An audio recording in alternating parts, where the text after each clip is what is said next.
Sutton ने जो परिभाषा दी थी उसमें जो लास्ट वर्ड था कार्य की, उस लास्ट वर्ड को हम गुणसूत्रों के कार्य के रूप में समझेंगे। तो मुझे लगता है कि आपने मेरा पिछला वीडियो देखा होगा। हाँ, देखा होगा। तो यहाँ पास मैं बता दूँ कि ये जो मॉर्फोलॉजी है ना, मॉर्फोलॉजी मतलब होता है आकारिकी। आकारिकी मतलब गुणसूत्र कौन से अवस्था में कौन से आकार का होता है उसको हम समझने वाले हैं, ठीक है। अब इसके बाद इसके जो 4 भाग हैं उसको हम समझेंगे, लेकिन इन 4 भागों में जो 2 मतलब शब्द हैं जैसे कि मेटाफेज और एनाफेज। अब ये मेटाफेज होता क्या है, एनाफेज होता क्या है, उसको भी आपको समझना पड़ेगा। तो चलिए उसको भी समझते हैं उन 4 भागों के साथ। तो दोस्तों, मॉर्फोलॉजी ऑफ क्रोमोसोम में जो 2 शब्द हैं, ये 2 शब्द मेटाफेज और एनाफेज, मेटाफेज और एनाफेज ये 2 शब्द हैं वो IMPW है। क्या है IMPW? IMPW मतलब इम्पोर्टेंट ऑफ वर्ड, मतलब ये 2 वर्ड जो है वह बहुत ही ज़्यादा इम्पोर्टेंट है। अब क्यों इम्पोर्टेंट है? क्योंकि ये जो गुणसूत्र की आकारिकी है ना, आकारिकी गुणसूत्र की आकारिकी को समझना है तो हमको मेटाफेज और एनाफेज समझना पड़ेगा। तो जब कोशिका विभाजन होता है ना, तो यह 5 अवस्था में होती है। कोशिका विभाजन कितनी अवस्था में होती है? 5 अवस्था में, ठीक है। जब आप कोशिका विभाजन पढ़ोगे तो उस कोशिका विभाजन में कितनी अवस्था होती है, तो ये अवस्था कुछ इस प्रकार है, आप देख सकते हैं। कोशिका विभाजन जो होती है वह 2 प्रकार की होती है। एक होती है असूत्री, ठीक है, और एक होती है समसूत्री। असूत्री को हम अमीटोसिस कहते हैं और समसूत्री को हम मिटोसिस कहते हैं। अब मैं यहाँ पास कोशिका विभाजन तो पढ़ा नहीं रहा हूँ, ठीक है ना, तो उस चैप्टर में आप जाके देख सकते हैं। लेकिन मेटाफेज और एनाफेज क्या होता है वो मैं बता देता हूँ। देखिए, मेटाफेज को कहते हैं मध्यावस्था और एनाफेज को कहते हैं पश्चावस्था। तो जब कोशिका विभाजन होती है तो उसके मध्य भाग, मतलब कोशिका विभाजन हो ही रही है और बीच में आ गया है कि कोशिका विभाजन अब होने वाला है, ऐसे टाइप का, तो उसकी उसी अवस्था को हम कहते हैं मध्यावस्था। अब पश्चावस्था, पश्चावस्था को क्या कहते हैं? एनाफेज। एनाफेज को कहते हैं पश्चावस्था। अब पश्चावस्था में क्या होता है कि इसमें कोशिका विभाजन में आखिरी चरण सीमा आने वाली होती है, उसे हम कहते हैं पश्चावस्था, ठीक है। ये सब अवस्थाएं हैं जिससे कोशिका विभाजन होती है, ठीक है। लेकिन ये मेटाफेज और एनाफेज जो होता है वह मध्यावस्था और पश्चावस्था होती है।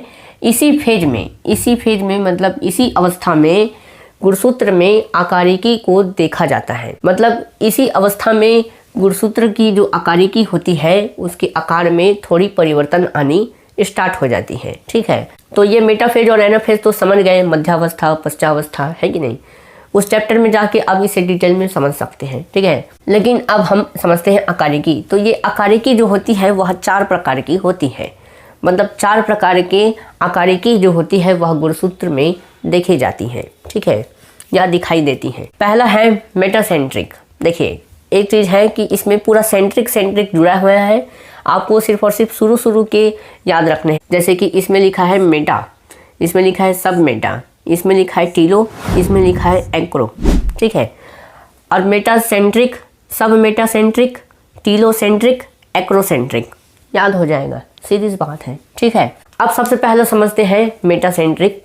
मेटासेंट्रिक क्या है? तो देखिए, मेटासेंट्रिक जो होता है इसमें गुणसूत्र जो होता है ना, जब एनाफेज चल रहा होता है कोशिका विभाजन के समय, तब इसमें जो गुणसूत्र होते हैं कुछ इस प्रकार दिखाई देते हैं, वी के आकार दिखाई देते हैं। मतलब अगर ये उल्टा हो जाए तो कुछ ऐसा दिखाई देगा, ठीक है। तो ये वी के आकार के होते हैं, ठीक है। और इसकी जो सेंट्रोमियर होती है वह मध्य अवस्था मतलब बीच में स्थित होती है, मध्य में स्थित होती है। और इसकी दोनों जो भुजा होती है वह एकदम समान होती है। एकदम क्या होती है? दोनों भुजाएं समान होती है, ठीक है। अब सब मेटासेंट्रिक क्या है? इसमें एक भुजा जो होती है ना वह छोटी होती है और एक भुजा बड़ी होती है, ठीक है। और इसका सेंट्रोमियर तो मध्य में ही होता है।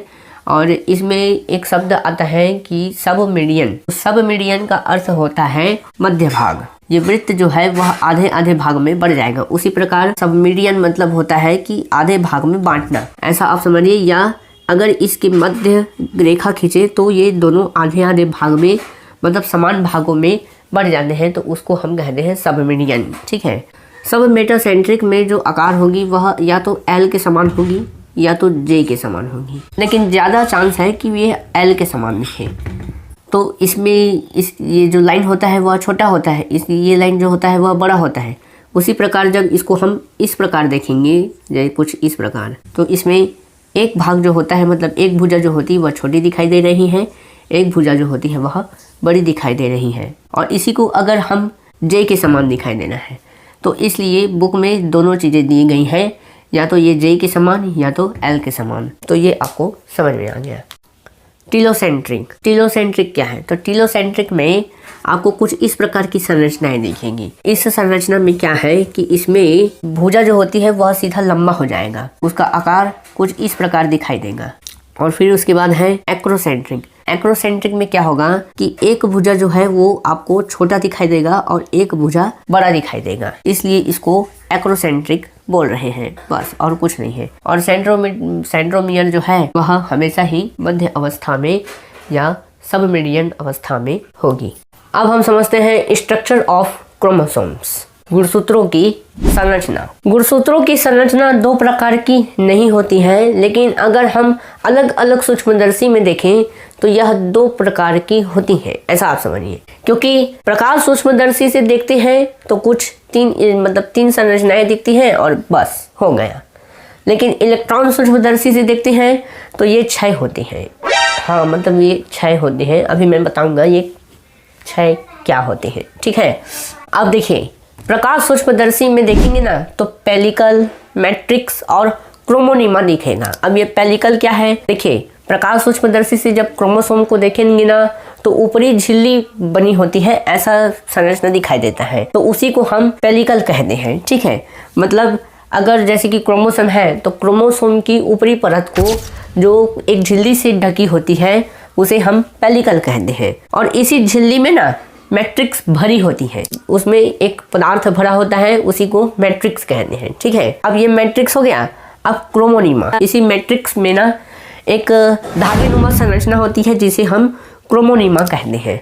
तो ये समझ गए तीनों को, ठीक है। अब यहाँ पास समझते हैं ये 6 होते क्या है, मतलब ये 6 हैं क्या, उसको समझते हैं। पहला है क्रोमेटिड्स और क्रोमोनिमा, ठीक है। दूसरा है सेंट्रोमियर, जिसे हम प्रथम संकीर्णन भी कहते हैं। तीसरा है द्वितीय संकीर्णन, चौथा है सैटेलाइट और पांचवा है टीलोमियर। तो ये 6 जो टॉपिक है, इस 6 टॉपिक को हम एक एक करके समझने वाले हैं, ठीक है। तो लास्ट तक बने रहिए ताकि आपको समझ में आए। फिर उसके बाद लास्ट में हम कार्य देखेंगे इसके, किसके? गुणसूत्र के। तो जो मैं इलेक्ट्रॉन सूक्ष्मदर्शी में दिखाया था ना कि 6 पाए जाते हैं, मतलब 6 होते हैं इसे करके, तो वो 6 में हम सबसे पहले 2 देखते हैं, क्रोमेटिड्स और क्रोमोनीमेटा। क्रोमेटिड्स क्या है, क्रोमोनीमेटा क्या है? देखिए, जब हम इलेक्ट्रॉन सूक्ष्मदर्शी में अध्ययन करते हैं ना तो हमें 5 भागों का दिखाई देता है। अब उसमें जो 2 भाग हैं वो है क्रोमेटिड्स और क्रोमोनीमेटा। बुक में इसे एक साथ दिया गया है जिससे समझने में आसानी हो ऐसा, पर उसमें ज़्यादा कॉम्प्लिकेटेड हो जाएगा, आपको समझने में थोड़ा सा प्रॉब्लम जाएगा, इसलिए मैंने इसको 2 हिस्से में बांट दिया है, ठीक है। और क्रोमेटिड्स और क्रोमोनीमेटा को 2 हिस्से में बांट दिया है ताकि आपको समझने में बहुत ज़्यादा आसानी हो। अब समझते हैं ये क्रोमेटिड्स क्या है। देखिए, क्रोमेटिड्स और क्रोमोनीमेटा जो होता है ना वह दोनों एक दूसरे से संबंधित होते हैं। अब कैसे संबंधित होते हैं? तो देखिए, गुणसूत्र में ना अर्ध गुणसूत्र पाए जाते हैं। जैसे कि अगर मैं बात करता हूँ, ये क्या है? गुणसूत्र है। ये क्या है? गुणसूत्र है। अब इस गुणसूत्र में अर्ध गुणसूत्र किसे कहेंगे? जब ये 2 भागों में 2 भाग का हो जाएगा। अब देखिए, यहाँ पास अगर एक रेखा खींचे तो यह दोनों भाग अलग अलग हो जाएंगे, तो यही जो होता है उसे हम क्रोमेटिड्स कहते हैं। क्या कहते हैं? क्रोमेटिड्स। तो देखिए, गुणसूत्र को जब आधा आधा बांटेंगे ना का एक आधा भाग जो है वह क्रोमेटिड्स कहलाता है। एक भाग गुणसूत्र का आधा भाग को क्रोमेटिड्स कहते हैं, ठीक है। अब इसे क्रोमेटिड्स कहें या जिनोनिमा कहें, एक ही बात है। आधार द्रव्य, अब देखिए इसी गुणसूत्र के जो क्रोमेटिड है, मतलब ये जितने भी इतने भाग हैं, ये वाला आधा भाग, इस आधा भाग के अंदर में मैट्रिक भरा रहता है, मतलब आधार द्रव्य भरा रहता है, ठीक है। अब देखिए यहाँ पास लिखा है मध्यावस्था। अब ये मध्यावस्था क्या है? मध्यावस्था को मैंने बता दिया है आपको, मेटाफेज होता है, ठीक है। अब समझिए कि मेटाफेज, अब देखिए यहाँ पर क्या है कि जब कोशिका विभाजन होता है तो उसके मध्यावस्था मैंने आपको बताया था, ठीक है। तो इसी में ये क्रोमेटिड्स जो है वहाँ पूर्ण रूप से दिखाई देते हैं, ठीक है, और हर मध्यावस्था में ये उपस्थित होते हैं, ठीक है। मध्यावस्था में ये गुणसूत्र में 2 क्रोमेटिड अवश्य होते हैं, मतलब ये मध्यावस्था में 2 क्रोमेटिड पाए जाते हैं और जो सेंट्रोमियर से जुड़े होते हैं, मतलब ये जो सेंट्रोमियर है ना, ये सेंट्रोमियर इसी से जुड़े होते हैं। तो ये जो 4 पॉइंट है इसी बस को याद रखना है, फिर उसके बाद आप अपना थ्योरी वाइज लिख सकते हैं, ठीक है। कहने का अर्थ ये है कि यहाँ पास आपको 4 चीज़ें हैं जिसे आप मतलब 4 चीज़ों को समझ जाइए, फिर उसके बाद अपने से आप थ्योरी वाइज लिख सकते हैं, ऐसा मेरा कहना है, ठीक है। अब क्रोमोनीमेटा क्या है? तो देखिए क्रोमेटिड्स में ही क्रोमोनीमेटा है। कैसे? जैसे कि क्रोमेटिड्स में पहला भाग लेते हैं, जैसे कि मान लेते हैं ये भाग लिए हम, ये क्रोमेटिड्स बना लिए, ठीक है। ये पूरा जो है, ये पूरा पोर्शन क्या कहलाएगा? क्रोमेटिड्स कहलाएगा, ठीक है। अब ये क्रोमेटिड्स है ना, तो इसमें ना 2 तंतुमय श्रृंखलाएं दिख रही होंगी आपको। तो इस 2 श्रृंखलाओं में 2 श्रृंखलाएं मैं बना देता हूँ। हाँ, 2 जो श्रृंखलाएं दिख रही हैं ना, 2 श्रृंखलाएं, इसी को हम कहते हैं क्रोमोनीमेटा। क्या कहते हैं? क्रोमोनीमेटा। ये जो 2 तंतुमय संरचनाएं दिख रही हैं, और यही तंतुमय संरचना जो होती है वह जीन है। क्या है? जीन। मतलब जो श्रृंखलाएं आपको दिख रही है वह डीएनए की श्रृंखलाएं हैं, जिसे हम क्या कहते हैं? जीन कहते हैं। मैंने पिछले वीडियो में आपको बता दिया है, ठीक है। अब न्यूक्लियोप्रोटीन, तो देखिए अब ये क्रोमोनीमेटा जो होता है वह न्यूक्लियोप्रोटीन की बनी होती है, ठीक है ना। मतलब डीएनए जैसे न्यूक्लियोप्रोटीन का बना होता है उसी प्रकार जीन भी समझ में आ गया। और इसकी जो लंबाई होती है 800 एंगस्ट्रॉम तक होती है, ठीक है। मतलब यहाँ से लेके यहाँ तक की जो लंबाई होगी वह 800 एंगस्ट्रॉम तक होगी। आप डायग्राम के थ्रू इसे अच्छे से समझा सकते हैं, ठीक है। तो ये आपको समझ में आ गया 2 चीज़, क्रोमेटिड्स और क्रोमोनीमेटा, ठीक है। अब हम सेंट्रोमियर या प्राथमिक संकीर्णन को समझते हैं कि वो क्या चीज़ है। सेंट्रोमियर की जो संरचना है कुछ इस प्रकार दिखाई देती है। तो गुणसूत्र में सेंट्रोमियर एक निश्चित स्थिति में होती है कुछ इस प्रकार, ठीक है। अब ये क्या करता है? तो यह तंतुमय भाग एक साथ लपटा के चिपके रहते हैं। गुणसूत्र जो होता है वह इसी में जुड़ा होता है, ठीक है, बीच में एकदम। और इस सेंट्रोमियर को हम काइनेटोकोर के भी नाम से जानते हैं। किससे जानते हैं? काइनेटोकोर। और एक वैज्ञानिक स्क्रेडर के अनुसार सेंट्रोमियर जो होता है वह एक घना भाग होता है, घना गांठ टाइप की, ठीक है। जैसे कि अगर हम शूलेस मानते हैं तो शूलेस में क्या होता है कि हम जिस प्रकार बांधे रहते हैं तो उसमें कैसे दिखाई देता है, जैसे कि अगर ये गांठ है तो उसी प्रकार गुणसूत्र में भी एक गांठ टाइप की संरचना होती है जिसे हम सेंट्रोमियर कहते हैं, ठीक है। अब इसमें स्क्रेडर नामक वैज्ञानिक ने बताया कि यह घनाकार भाग होता है, ठीक है, जो गुणसूत्र के मध्य भाग में स्थित होता है और यह गुणसूत्र को 2 हिस्सों में बांटता है, ठीक है। तो ये आप समझ गए। अब देखिए सेंट्रोमियर के ना 2 महत्वपूर्ण कार्य होते हैं। सबसे पहला ये क्या करेगा कि यह कोशिका विभाजन में तर्कु तंतु जितने भी आपको दिखाई दे रहे हैं उसको जोड़ने का कार्य करता है, ठीक है। ये पहला काम हो गया कोशिका विभाजन में। और दूसरा काम ये है कि यह तर्कु तंतु का निर्माण भी करता है। तर्कु तंतु का निर्माण करता है, या हम कहें तो ये एक नलिका बनाते हैं। और सेंट्रोमियर जो होती है वह ट्यूब्यूलिन नामक एक पदार्थ होती है, उससे मिलकर बना होता है। तो ट्यूब्यूलिन का बना होता है।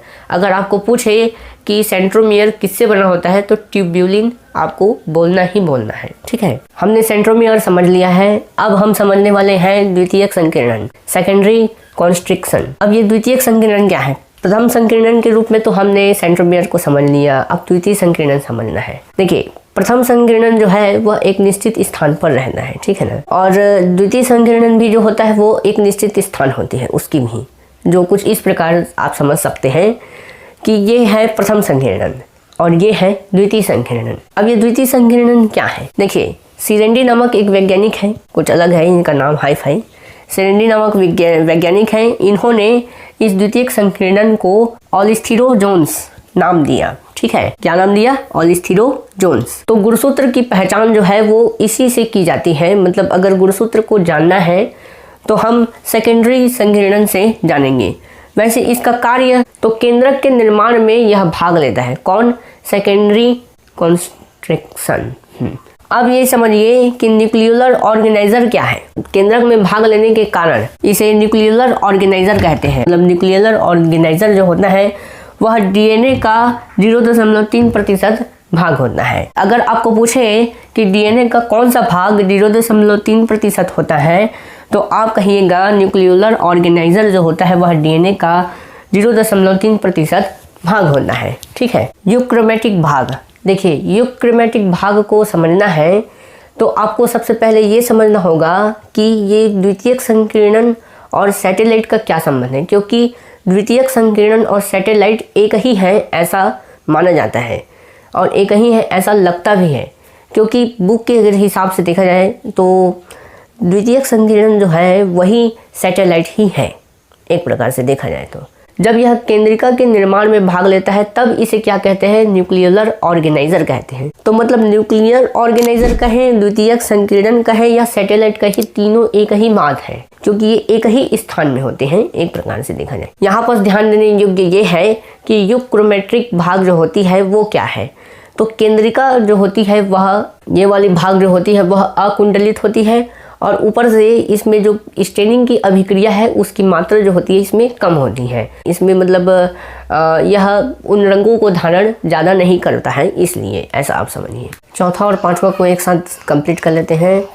यहाँ पास देखिए सैटेलाइट है, तो सैटेलाइट का मतलब ये वाला सैटेलाइट मत समझिएगा, ठीक है ना, ये उपग्रह है। बाकी सैटेलाइट ये अपना सैटेलाइट है, ठीक है। ये इसको हम ट्रैम्बेंट भी कहते हैं। क्या कहते हैं? ट्रैम्बेंट। और ये घुंडी नुमा होता है। अब ये घुंडी नुमा क्या है? देखिए, घुंडी नुमा मतलब घुंडी का अर्थ दो होता है। मतलब कपड़े में जो बटन लगे होते हैं, जैसे कि यहाँ पर ये बटन लगा है तो इसे घुंडी कहते हैं, ठीक है। तो आपने रामानंद सागर के द्वारा बनाया गया रामायण तो देखा ही होगा। तो उसमें जो श्री राम है, लक्ष्मण है, वो जब वनवास जाते हैं तो अपने बालों को बांध कर घुंडी बना के, तो उसी को घुंडी कहते हैं। बालों को बांध के चोटी जैसे बनाते हैं ना ऊपर में, उसी को घुंडी कहते हैं। और यही घुंडी नुमा संरचना जो होती है इसमें सैटेलाइट की होती है, जिस प्रकार आपको दिखाई दे रहा है यही घुंडी नुमा संरचना है, ठीक है। तो आपको पूछे कि ये घुंडी क्या है तो आप बता सकते हैं, ठीक है। अब देखिए यहाँ पास ये है कि सैटेलाइट जो होता है ना वह सभी गुणसूत्र में नहीं पाया जाता, कुछ गिने चुने गुणसूत्र में पाया जाता है, लेकिन सभी कोशिकाओं में पाया जाता है। ये भी बात आपको ध्यान में रखना है। मनुष्य में 46 गुणसूत्र पाए जाते हैं। कितने गुणसूत्र पाए जाते हैं? 46। अब इस 46 गुणसूत्र में 5 गुणसूत्र ऐसे होते हैं जो सैटेलाइट होते हैं। पहला, 10वां, 13वां, 16वां और वाई, ये 5 गुणसूत्र जो होते हैं ना वह सैटेलाइट होते हैं, ठीक है। अब ये आप समझ गए। और यहाँ पास ऐसे ही मतलब संरचना वाले जो गुणसूत्र होते हैं जिसमें घुंडी होता है, घुंडी टाइप का संरचना होता है ना, उन प्रकार के गुणसूत्र, मतलब इन 5 गुणसूत्र को ही हम SAT क्रोमोसोम मतलब SAT गुणसूत्र कहते हैं। SAT का फुल फॉर्म है साइन एसिड थियोन्यूक्लिनिको, ठीक है, थियोन्यूक्लिनिको। अब ये समझ में आ गया आपको। अब टीलोमियर्स देखते हैं। टीलोमियर्स क्या है? तो यह टीलोमियर्स जो होता है ना, यह गुणसूत्र के शीर्ष भाग में उपस्थित होता है, कुछ इस प्रकार शीर्ष भाग में स्थित होता है और यह ध्रुवता प्रदर्शित करता है। ध्रुवता प्रदर्शित करता है मतलब जैसे कि आपने शायद मेरे ख्याल से अगर अपने केमिस्ट्री में पढ़ा होगा कि जो परमाणु होते हैं, परमाणु उसमें इलेक्ट्रॉन जो होते हैं वह प्रतिकर्षित होते हैं। प्रोटॉन और प्रोटॉन प्रतिकर्षित होते हैं, लेकिन इलेक्ट्रॉन और प्रोटॉन दोनों आकर्षित होते हैं, ठीक है। तो यहाँ पास ये ध्रुवता, यही है ध्रुवता, ठीक है ना। तो यहाँ पास गुणसूत्र में जो टीलोमियर्स हैं वो ध्रुवता प्रदर्शित करता है, ताकि ये जो दिखाई दे रहे हैं आपको क्रोमेटिड्स, ये आपस में ना जुड़ें, ठीक है। तो इनके जो तंतु हैं वो आपस में जुड़ जाएंगे, उलझ जाएंगे तो पूरा गड़बड़ हो जाएगा, ठीक है। तो अब गुणसूत्र के कार्य समझते हैं, गुणसूत्र की कार्यकी समझते हैं। गुणसूत्रों के कार्यकी के रूप में देखिए ये विकास और प्रजनन में कार्य करता है और प्रकार्यात्मक रूप से भी कार्य करता है। ठीक है। जीवों के लक्षण की अभिव्यक्ति तथा विभेदन का नियंत्रण करना है। जीवों के लक्षण की अभिव्यक्ति मतलब जो लक्षण दिखाई देते हैं तो वो गुणसूत्र के कारण ही दिखाई देते हैं। ठीक है ना। और इसकी विभेदन का नियंत्रण करता है, मतलब कोशिका विभाजन हो रहा है ना, तो उसका नियंत्रण भी कौन करता है? गुणसूत्र करना है। गुणसूत्र के हेटेरोक्रोमेटिक क्षेत्र केंद्रिका के निर्माण में भाग लेते हैं। देखिए यहाँ पास गुणसूत्र के हेटेरोक्रोमेटिक क्षेत्र, तो यहाँ पास जो दिखाई दे रहा है हेटेरोक्रोमिक क्षेत्र, वह केंद्रिका के निर्माण में भाग लेता है। अनुवांशिक सूचनाओं, सबसे मुख्य कार्य इसका है अनुवांशिक सूचना को एक कोशिका से दूसरी कोशिका तथा एक पीढ़ी से दूसरी पीढ़ी में ले जाने का कार्य करता है। ये सबसे बेहतरीन कार्य है इसका। ठीक है। गुणसूत्र के संग तथा सम में परिवर्तन, मतलब गुणसूत्र के संरचना तथा संख्या में परिवर्तन से जीवों की शारीरिक बनावट में भी परिवर्तन होता है। ठीक है। और इससे रोग भी उत्पन्न हो सकता है, जैसे कि कुछ डाउन सिंड्रोम जैसा आप रोग जानते होंगे, तो उसमें गुणसूत्र के ही संरचना और संख्या में परिवर्तन के कारण होता है। यह कोशिका के निर्माण में भाग लेता है। मैं आशा करता हूँ दोस्तों यह वीडियो आपको बहुत ही ज़्यादा पसंद आया होगा। अगर आप यहाँ तक आ गए हैं इस वीडियो में, तो अगर आप कोशिका जानना चाहते हैं तो उसका भी वीडियो एंड स्क्रीन में दे दूँगा, और अगर आप इससे पहले क्रोमोसोम का वीडियो अगर चाहते हैं तो उसका भी वीडियो जो है एंड स्क्रीन में आपको मिल जाएगा। तो आप जाइए उसे चेकआउट प्लीज़ ज़रूर कीजिए, और मिलते हैं नेक्स्ट वीडियो में। तब तक के लिए जय श्री राम, जय जय श्री राम।